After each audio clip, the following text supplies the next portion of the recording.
In today's video, I'm going to give you a mid-fall real estate update for 2023. I'm filming this video now in the beginning of November, and we've since had 2 months of the typical fall market, September and October. So we have the data we can share in today's video. And this has been quite the surprising change from our usual fall market. If you're new to this video, my name is Koukun and I run a real estate team here in the Niagara region. If you're interested in learning more about what we do, check out the links in the description. And if you're interested in booking a quick call to discuss your specific situation, feel free to do so using the link in the comments below. All right, so let's dive right into this video. So here is the last 3 years of average sale prices here in the Niagara region. So this is taking all the sale data and kind of plotting an average price. So you can see how the price went, bananas in February of 2022. That was pretty much the peak when it comes to pricing. And it had the big dip up to pretty much December of last year. Now keep in mind, there weren't a lot of sales that happened in December. So the low was pretty much around this October, November time when we really started to see the bottom prices. Then since that time, we saw an increase in prices through to the spring, especially March and April. This was when there were the 2 interest rate pauses by the Bank of Canada. And there was this expectation that, we had hit peak interest rates and that, the market went back in some cases into multiple offers. We didn't see a lot of that here in Niagara, but definitely over in Hamilton and in the GTA, there were, cases of bidding wars coming back just this past spring, especially the later spring. Since then, what we've seen is prices stagnate through the summer. And then more recently, it's been on a downward trend. Now, our team has quite a few listings on the market right now, and I can tell you firsthand, the activity on those properties is down significantly. We're not getting a lot of showings, and we're doing all the right things to market the property well, get great photos. If they're tenant occupied, we usually ask the tenants to move out, clean it up so that it's vacant, it's presentable. Even doing all of that, many of our listings are sitting on the market. And one of the things we're telling sellers right now is you have to be priced less than the most recent sale. If you heard me right, you have to be less than the most recent sale in order to sell. You don't have to be just similar to it. And let's get into some of the reasons why. So you can see here, average sale price in October declined to $600,000, down from $615,000 in September, down from $625,000 in August. So this is usually very unusual. You usually see the summer months where prices may stagnate and some better deals may occur because the market is slow and someone is desperate to sell. We did not see that this August compared to September. If we look at the homes for sale, this is just the inventory. How many homes are available on the market to sell? So this is kind of interesting. So you can see here, obviously, when prices hit their peak, there was a shortage of listings. So every property that came on the market was getting bidding wars. That since reversed in 2022 all the way until September.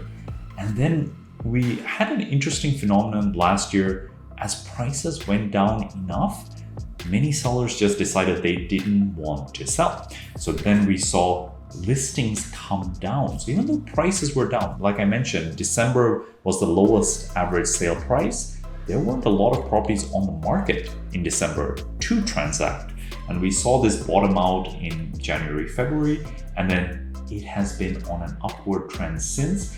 October was a little bit less than September, but if we even go back, the past 5 years or even further, the last time in the Niagara region we've had this much inventory on the market, this is going back to 2014. And the market in 2014, if you remember, was a lot different than it is now. Back then, I was just purchasing properties back then. I wasn't a realtor back then, but I can tell you the activity level that we experienced, especially as you went to 2017, 2020, the multiple offers, bidding wars, all of that, this was before that time period. So anyways, a lot of inventory on the market. And let's look at the sales data. So this is a little bit choppy. Let's bring it back now to the last 3 years. So you can see sales peaked in March. So that's the number of transactions, and it's just been on a downward trend. And you can see in this October, there were just 404 sales. which is comparable to last October, and last fall was very slow. So you can see we're having a similar number of transactions, even though we have a lot more listings on the market. So that can tell you a little bit about the dynamic. If you're trying to sell a property, you need to be priced attractively, not just priced well, priced attractively. You have to be cheaper than the home that looks the same as yours in order for the buyer to choose your home as one of their top 3 homes out of the 10, 20 available, so that they're going to go see it. And when they see it, they're going to say, hey, that one's priced cheaper with the same, good benefits it comes with. So we're going to offer on that property and not the others that may be priced fairly, but in this market, it's not enough to get action on your property. Unless you have a unique property, I will say that now. Everyone thinks their home is unique, but certain properties are very unique. This past summer, we actually sold 2 townhouse bungalows in Niagara Falls, premium properties, close to $1 million each, but they were the end unit freehold townhouse. And they had corner pie-shaped lots, very unique. Both had swimming pools. It's not common for that style of unit. Both homes, we were able to sell it despite it being a high price point, and all the similar homes of a comparable price or even cheaper, but middle unit and end unit townhomes, many of them were just sitting on the market. We sold both of ours in a fairly short amount of time. Okay, so we've seen here the amount of sales activity is way down, and then as we go into days on market, it is steadily increasing. So since this May, it's been steadily increasing. Roughly now we're about 26 days on the market. That's roughly a month, right? So it's not quite what we saw last January, but keep in mind, January statistics are sometimes off because if you have a property that's sitting on the market through the winter holidays. But even last December, November was about a similar number, 29, 26, 34. So we're roughly looking at the same level of slowness now as we did last fall, even though we have a lot more listings on the market. Final point to note, now we covered this a lot more in our interest rate updates video. Just in the last couple of days, we've seen a good shift when it comes to interest rate expectations. So right now the market is not pricing in any further interest rate increases. 68% chance of a decrease by March, the first decrease. The big change is that there's now an 84% chance of a 1% decrease by the end of next year. If you look back even a month ago, that was close to the first rate hike expected by the end of the year. So 0.25%, now it's all the way up to 1%. Obviously, these things change as soon as there's data, as soon as the Bank of Canada governor says a statement, people take it to imply, something. And so these things change a lot, but it can speak to the sentiment of potential buyers in the market now. If you're not expecting rates to go up, you can be more aggressive in terms of getting a property. And there are many buyers now trying to time the market because they think that, we've hit peak rates are going to go down based on these expectations. So let's buy now before prices go up. And we're actually seeing that on our actual listings. So just in the last week, we're seeing a lot more showings booked, a lot more activity on our properties. Not quite that aggressive offers just yet. People are still hesitant. They're not quite ready to put high offers by any means, but the activity just in the last couple of days in November is much higher than October and September. So hopefully, I'm expecting some of these trends to reverse when it comes to the days on market and when it comes to average sale price continuing to decrease. We may be quite at the cusp of seeing a reversal. It's too early to tell, but I'm personally hoping for, a strong, November and even early December. We may see more activity in the next little bit here. Only time will tell.